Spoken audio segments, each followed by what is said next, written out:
One day, my kids approached me with worry in their hearts because they assumed that they would have to live at some point in time without one of their parents.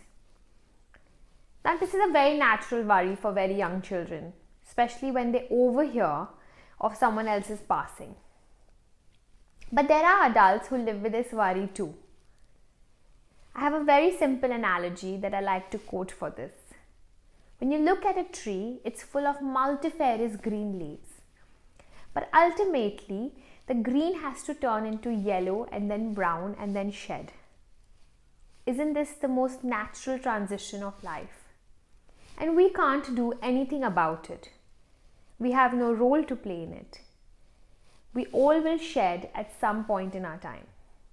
But yet we spend it worrying about the last moment. I had an aunt who was diagnosed with cancer at a very early age.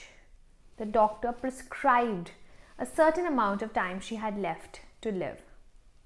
She was survived by 2 young daughters, so she spent the rest of her time in planning for their lives.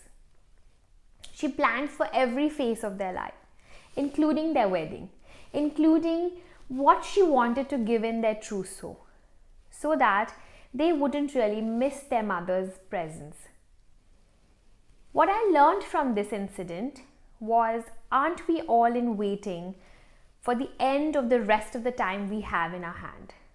How are we spending it? Are we spending it in worrying about something that is not really in our hand?